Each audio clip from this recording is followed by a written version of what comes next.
There are two kinds of silence. The kind that calms the soul, that comforts us in a touchless embrace. And then there's the other kind. The silence that deafens, that screams so loudly inside your head, it drowns out the sound of your own beating heart. On the night of my 30th birthday, I met the second kind. It arrived dressed for a party, with balloons and smiles, but it tasted like ash. It was a silence that settled in the middle of the loud music, a vacuum that no one else could feel. But what no one tells you about a noise like that is that it wakes you up. And it was the silence of the next morning. A different kind of silence, one filled with purpose and the scent of bitter coffee, that taught me how to listen to my own voice. For the first time in a very, very long time. This isn't a story about what was done to me. It's a story about what I did next. About how the greatest humiliation of my life became the deed to my own freedom, signed with the ink of my own courage. If you're captivated by stories of overcoming that take your breath away, like this video and subscribe so you don't miss what's next. I was always an architect of futures, not of buildings, but of lives. My specialty was us. Ever since I was a little girl, I would draw houses with room for two, plan trips with round-trip tickets for a couple. When I met him, he fit perfectly into the blueprint of my dreams. And when we found that house, the house with a garden that begged for children's laughter and a kitchen that pleaded for long dinners, I felt that my life's work was complete. The house was bought with the money my grandmother left me, money that carried the weight of unconditional love, a legacy of female strength that, in my romantic naivete, I didn't understand at the time. When the lawyer asked about the deed, I didn't hesitate. 50-50, I said, feeling a warmth in my chest, the feeling of giving the ultimate proof of love. I put his name next to mine on the most important document of my life because, to me, our love was the only real asset. He was my foundation. Little did I know, it was made of sand. Today, I understand what researcher Brené Brown means when she says that trust is not a grand gesture, but the stacking of small moments. I was so focused on the grandeur of sharing a home, of building an empire of affection, that I became blind to the small cracks that were beginning to appear in the foundation. I clung to the idea that love was about blind trust, when in fact, healthy love requires you to keep your eyes wide open, not to doubt the other person, but to protect yourself. It all started with whispers, not from other people, but from my own intuition. It was a low voice, almost inaudible, that I learned to muffle with the excuse of his fatigue, of his stress from work. The first whisper came with his phone. A device that had always lived face up on the nightstand suddenly gained a password, a digital barrier he justified as company policy. I accepted it, because the alternative, the doubt, was a land I did not want to explore. Then came the scent, a sweet floral perfume in his car, a scent that wasn't mine. It's from a client. She left me a sample, he said, laughing at my expression. And I laughed too, calling myself foolish, jealous. I wanted so badly to believe in the solidity of our construction that I painted over the water stains, pretending the spot on the wall was just a shadow. The red flags were there, like little stakes driven into my garden, and I pulled them out one by one, desperate to keep the landscape pristine. There was a moment, about 3 weeks before the party, when the truth almost ran me over. A notification flashed on his phone screen for a second, with a woman's name and a heart emoji. He grabbed the device with lightning speed, turning it face down. My heart stopped. He noticed my gaze, smiled, and said, "It's my cousin sending a picture of the baby."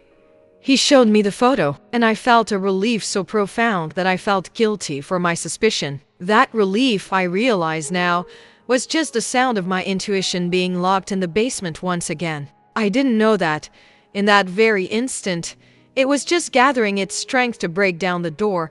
The night of my 30th birthday was supposed to be the pinnacle, and in a way, it was. The house was full of light, of friends, of life. He organized everything as a surprise, and when he raised his glass for a toast, his eyes locked on mine.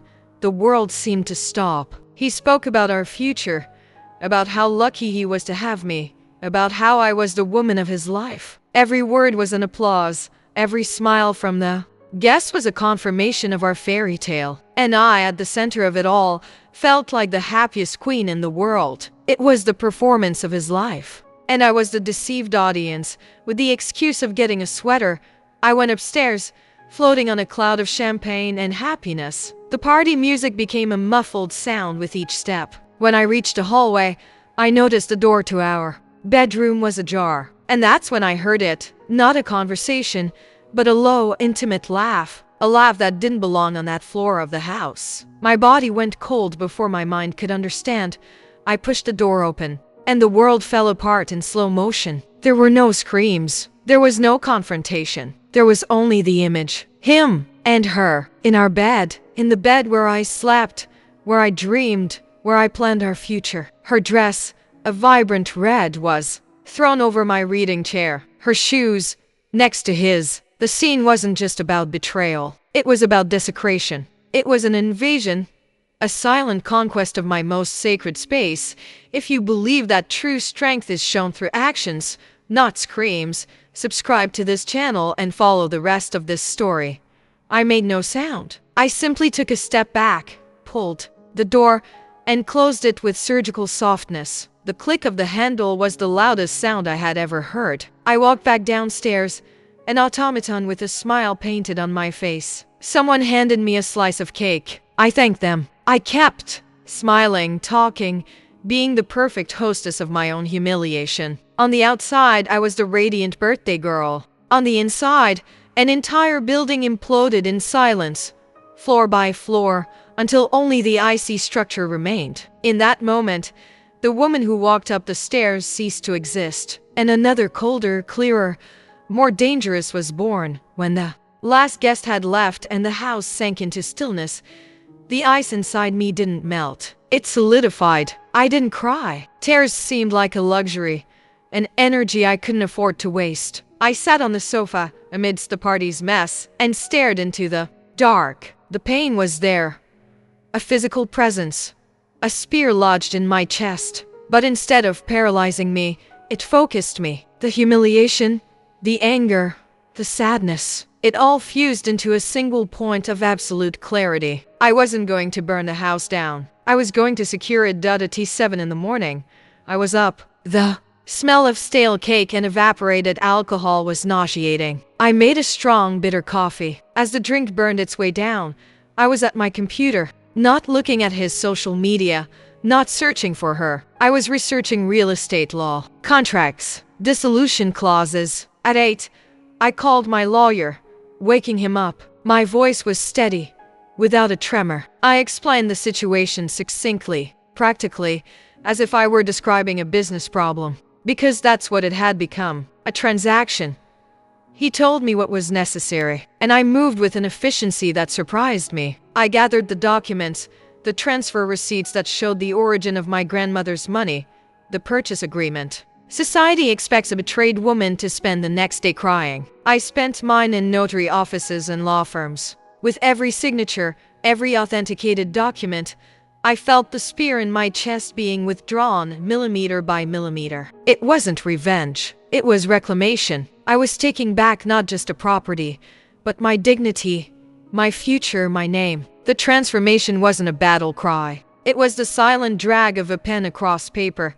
He came home in the early evening, probably expecting to find me collapsed on the floor, ready for a scene of screams and tears that would somehow place him at the center of attention. Perhaps he already had his apology speech rehearsed, or the veiled accusations to share the blame. But the first thing he found was the changed lock. His key turned in the air, once, twice, 3 times. The useless metallic sound was the first chord of my new symphony. The phone rang. I answered on the first ring. His voice was a mixture of confusion and irritation. "What's going on? I can't get in." I took a deep breath, not to calm myself, but to savor the moment. The power wasn't in screaming the truths I knew. The power lay in the facts he didn't know yet. "It turns out you don't need to get in anymore," I said, my voice a mirror of the eyes that had formed inside me. "This is no longer our house." There was a pause on the other end of the line, the sound of his reality shattering. He started to stammer, to protest. I cut him off, not with anger, but with the finality of a judge delivering a sentence. The deed was amended and filed this morning. The property is solely in my name. A bailiff will contact you tomorrow to schedule a time for you to retrieve your personal belongings. Do not contact me again. And before he could reply, I hung up. The click of the phone ending the call was the sound of my freedom. From inside my house, I locked the door, and for the first time in months, I felt safe. The months that followed were for rebuilding. Not a broken heart, but a home. I painted the walls, changed the furniture, and with each change, the house became more mine. The ghost of that night began to fade, replaced by the afternoon sun streaming through the windows I had cleaned myself. I discovered that solitude was not a void, but a space to find myself again, to hear my own thoughts without interference, a space to simply be me. On this journey, I learned 3 lessons that no university teaches. The first is that self-worth is also an asset. Protecting what is yours, what you have built, is not an act of distrust, but an act of self-valuation. It's telling the universe and yourself that you matter. The second lesson is about the power of silent action. Society conditions us to react with noise, with drama. But the most overwhelming force is the silent consequence, the strategic move made while the other person is still waiting for the fight. It's a game of chess, not a boxing match. And the third and most important lesson was about the true definition of home. A home is not made of bricks and mortar. It is a sanctuary of emotional safety. And the only person who can guarantee the integrity of that sanctuary is you. The betrayal that should have left me homeless, without ground beneath my feet, was exactly what taught me to build my life on the only foundation that never cracks: myself. The house he desecrated became my castle, and the queen now answers only to herself. We often think that our greatest fortress lies in the love we give to someone else. But history teaches us again and again that the most impenetrable fortress is the one we build inside ourselves. If you have ever had to turn your deepest pain into your greatest strength, if you have ever had to rebuild your own castle, comment below, I hold the deed. Because our value isn't in a piece of paper, but in the strength we discover when we decide to sign it. Like this video and subscribe if you believe the best response to those who try to make you small is to build a life too big for them to ever reach.